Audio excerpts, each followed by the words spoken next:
All right, good morning. It is just a little after 5 a.m. It would have been earlier, but couldn't find the keys to my car, the car I wanted to take today. And so I'm in my hoopty, and but that's quite all right.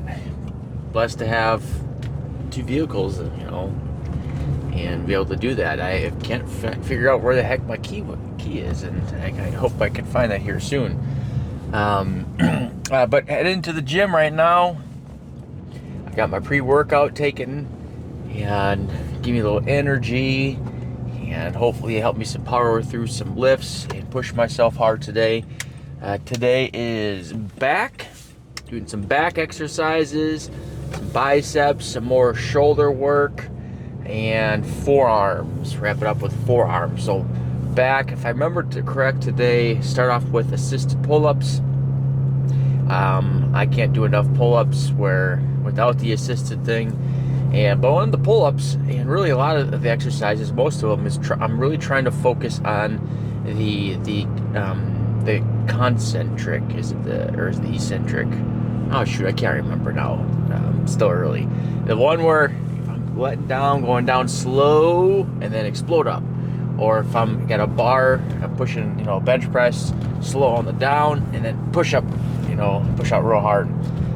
So getting that going on. And so I am on week 4 of the program this cycle, and there's 6 weeks. And the 6th week is what's called a deload. It's kind of where you do a lot less weight, and a lot less weight. It's kind of like a recuperation week without taking completely off. And then I'm starting to work on my next cycle that I want to be doing for that, starting to plan that, put that together, and see what some people get some more emphasis on certain body parts that I think I need to put some more emphasis on. But we'll see it whether I go with that one or not. Still gonna be all the body parts throughout the week, but might try to get certain body parts in a little bit more often than they are on this current one. But we'll just see. I'll put it together and get some people to look at it and see what their thoughts on it, and work to improve. And that's what we got to do in life. That's what we got to do in business, right? Is constantly working to try to improve and try to optimize what we're doing, trying to get the more out of the effort that we put in, and maybe changing some of the things that we do that are not as beneficial to the growth. And you think about the Pareto principle, the 80-20, where 80% of the results you get are from 20% of the effort, or 20% of the things that you do. Is what are some of those things that are going to get the big results, and it's going to take less of your input. What we got to be careful of is when we spend huge amounts of time on something, but the results we get from it are pretty darn minimal. We want to try to, at least initially, is to do things that where the return on investment, so to speak, is huge compared to the input we have to put in. And now that's for most people. A lot of people think that they should expect to have huge growth all the time, and that's not going to always be the case. Now, if you're new at something and you start doing things, you're going to see bigger growth initially. And when it comes in weightlifting, they call it newbie gains. Is when you first start working out, you're going to see your results grow pretty darn quickly initially, but as you get your body gets more accustomed to it, as you start to see some of those results, then the same effort you're putting in is not going to net the same type of results. You have to improve what you're doing, maybe more sets, more volume, add more weight. But then you also start to work on your nutrition and make sure you're optimizing your nutrition to start seeing gains. And even then, your gains are not going to be as huge necessarily. Oh dear, geez, holy moly!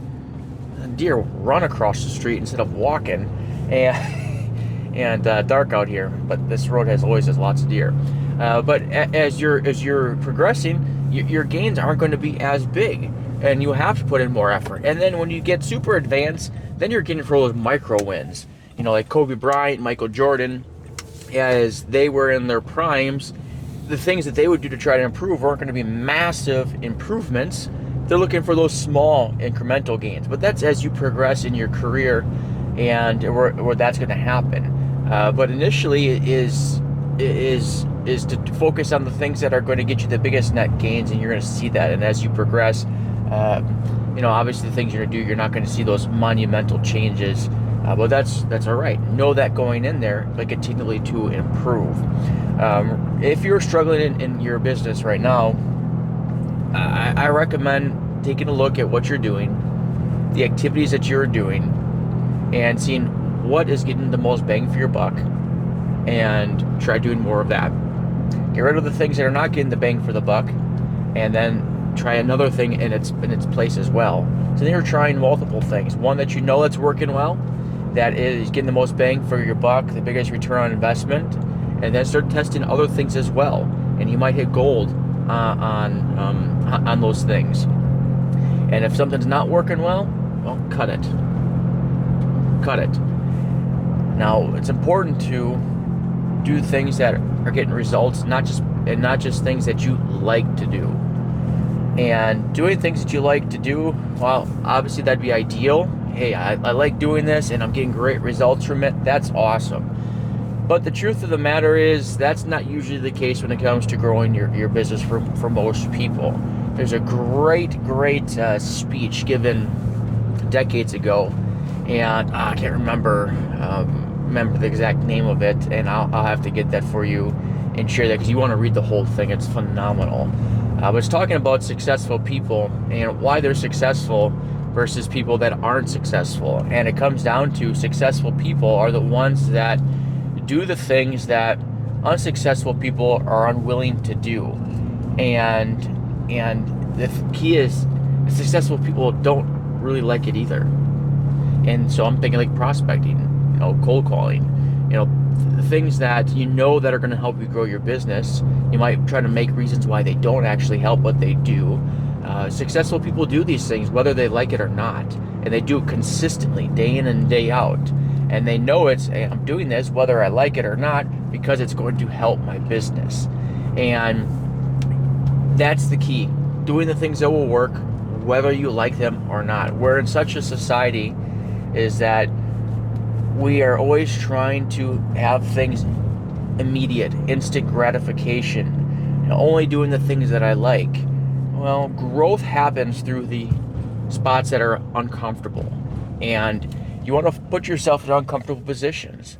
And so if you can prospect 1 hour a day, 1.5 hours a day, and you know that it will help you grow your business, would you do it? If you were to cold call for 1.5 hours per day, and you're guaranteed your business would improve, would you do it? I think a lot of people would say, you know what, 1.5 hours a day out of a 8, 9, 10, whatever hour per day, I can do that. They'll say they can do it because it's such a small percentage of your total day. But you know what? They don't do it. Even though they know that it will help their business, or even if they're told to help their business, because it absolutely will. Every person that works for me, and I train them out of cold call, they see success. And that's despite some of them having really strong accents, very uncomfortable, never doing it ever before, but they do it, they see success. And it's just from the continue to do it. Now, you can do things to help you improve in your cold calling and other prospecting activities, absolutely. But by simply doing the hard things, doing prospecting, for instance, that's actually going to help you in other areas of your business and your confidence, because you can do hard things. If you can do that, you could do pretty much anything, right? All right, so I'm at the gym right now. That's it. Talk to you soon.